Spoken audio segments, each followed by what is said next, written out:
แด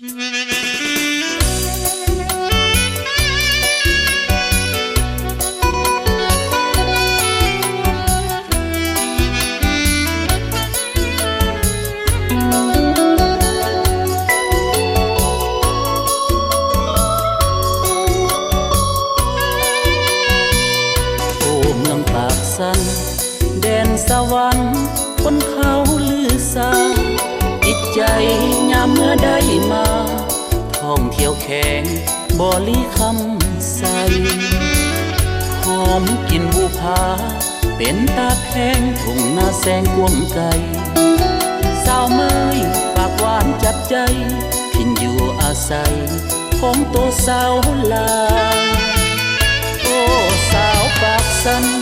บริคันเจ้ามีเสน่ห์รักสาวคำเกิดขิงเปอยู่จังใดเดจะคบควันตาสาวทงนาเป้น้ำอุ่นน้ำพาวผู้สวยโสภาแหล่งไฟฟ้า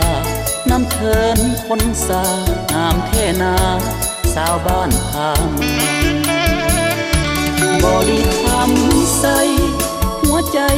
ไอ้นี้ฝันเกี่ยวติดตายามไปล้อเที่ยวเข้ากับไว้ผ้าบาทโอนสั้นน้ำตกวังทองเมืองคอนและหนองสามานเที่ยวป่าหินปูนหยอกสาวปากสั้น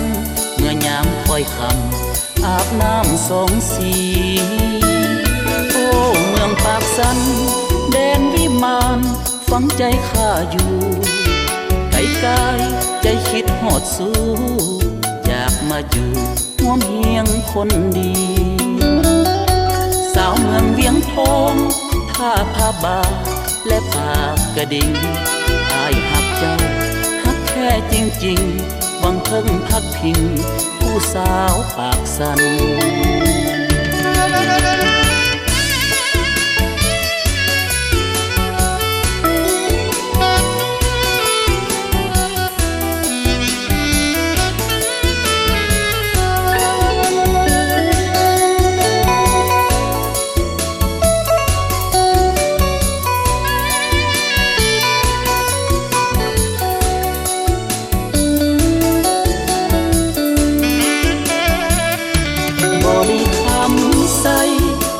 ใจ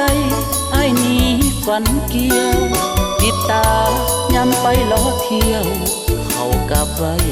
ผ้าบาทโอนสั้นน้ำตกวังทอง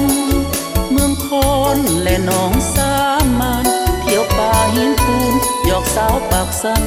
เมื่อยามค่อยคำอาบน้ำสองสีโอ้เมืองปากสั้น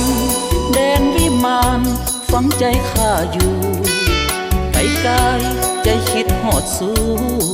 อยากมาอยู่ห่วมเฮียงคนดีสาวเมืองเวียงทองท่าผ้าบาและปากกระดิ่งอายหักเจ้าหักแค่จริงๆหวังเพิ่งพักพิงผู้สาวปากสัน